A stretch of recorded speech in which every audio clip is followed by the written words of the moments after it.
दिनांक 20 जानेवारी रोजी Lasalgaon police station हद्दीतील विंचूर या ठिकाणी एक व्यक्ती हा NDPS अंतर्गत येणारा पदार्थ विक्रीसाठी येणार आहे या संदर्भातली माहिती माननीय विशेष पोलीस महानिरीक्षक यांना व आम्हाला प्राप्त झाल्यानंतर एक संयुक्त पथक बनवून त्या ठिकाणी व्हेरिफिकेशनसाठी पाठवण्यात आलं।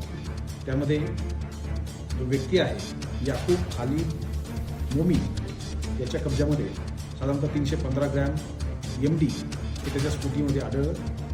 त्याचबरोबर त्याची घरझाडती घेतली असता त्यामध्ये 386 ग्रॅम MD हे त्याच्या घरामध्ये मिळून आलं। साधारणतः टोटल 701 ग्रॅम MD पावडर तिथे मिळालेली आहे। वरिष्ठ अधिकारी ही घटनास्थळी जाऊन त्या संदर्भातील पूर्ण कारवाई करण्यात आलेली आहे। त्याच्यामध्ये साधारणतः 50 लाख रुपये किमतीचा हा MD पदार्थ हा त्याच्या कब्जामधून मिळून आलेला आहे। पुढील कारवाई लासलगावचे प्रभारी अधिकारी करत आहेत। झिरो टॉलरन्स NDPS या बाबतीमध्ये संपूर्ण जिल्ह्यामध्ये मोहीम सुरू आहे। NDPSच्या कोणत्याही पदार्थ जर कुठेही आढळले या बाबतीमध्ये कडक कारवाई ही करण्यात येत आहे। वेगवेगळी पथकर निर्माण करण्यात येत आहेत आणि याचाच एक कडी म्हणून ही कारवाई आहे। या कारवाईमुळे निश्चितपणे NDPSचा झिरो टॉलरन्स या मोहिमेला यश मिळेल, बळ मिळेल। थँक्यू।